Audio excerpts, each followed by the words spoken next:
Politics itself is the only process that brings us to electing our leaders. And like John Maxwell said, everything rises and falls on leadership. And that's where you have issues of the policies drafting, the laws being made, for which it tends to affect everybody, not just politicians. And when you talk about including women, we get a lot of resistance. Why are we having that resistance? It's simply because we have failed to understand what leadership is all about. Leadership is not about controlling people. It's not about using force to get people to do what you want. It's about providing solutions to the needs of the people. And if you want to provide the solution to their needs, the needs of the community that you're talking about, or the people you want to lead, is not the community full of men. In that community, there are women, there are youths, there are also children. So if you're saying women cannot come in, you're simply saying their needs, their perspectives will also not be addressed. And when we speak of the special bill to have special seats for women, it's simply to say we've understood that there's a problem. What is the problem? That this parliament, both at the national and at the state level, is excluding a very vital voice. It's excluding half of the country's capacity.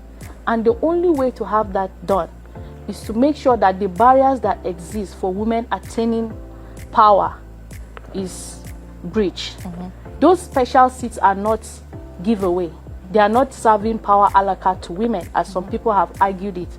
They are simply saying we recognize that there are lots of hurdles, there are lots of blockades on women attaining power. And some of the factors are violence, the money politics that we do play here, and a lot of issues. The online violence against women as well. A lot of issues that makes women not be able to, and also the internal party politics. Yeah, I was going to come to that because yes, the internal party politics. You ran elections in 2019 to represent and state, 2023 yes, as well. and then also represented as a council chairman in Panching. Youth Council. Yes. Now, the intrigues that you faced during that, trajectory, and looking at the presentation of a special seat bill that offers entry for women with capacity and extra numbers, do you think there may be just hope in sight for more women such as yourself? Yes, there is. There is. But what we need to do now is to convince the people in the House why we need to have those bills passed. Because we all know that in the 9th National Assembly, those bills were rejected. And they made arguments around why they rejected those bills. But what we need now is for those people in the House, our parliamentarians, to understand why we need to have women in the room. And like I said earlier on, it's not giving power a la carte to women, but to see that we have a significant number of the population for which they are out of the room. And there is no way you can make contributions to a system that you're not part of. So yes, I was the youth council chairman in my local government.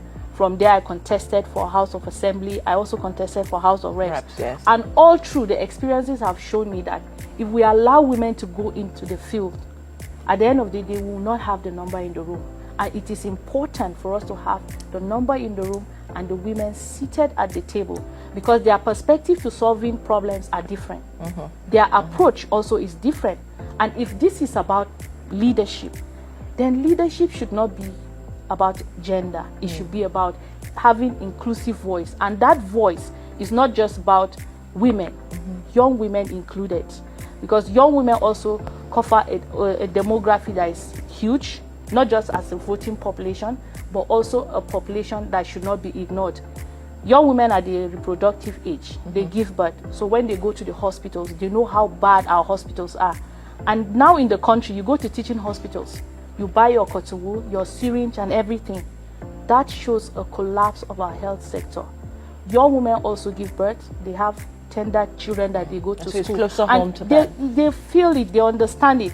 And imagine you have a young woman outside the room. How would you have her tell you what is going on there? So inclusion of women and young women, and particularly we shouldn't forget the young women with disability, for which they face double jeopardy anytime they are running for office. First, because of their gender, then their age, and then the disability for which people feel like they don't have anything to offer. But this is about leadership, and we must have the Nigerian people understand that our country is grounded. Other African countries are doing it, so it's not an African thing. Rwanda, Senegal, other African countries are having women in good numbers in parliament, in executive positions, and across different sectors. So why can't Nigeria, the giant of Africa, show them the way? All right.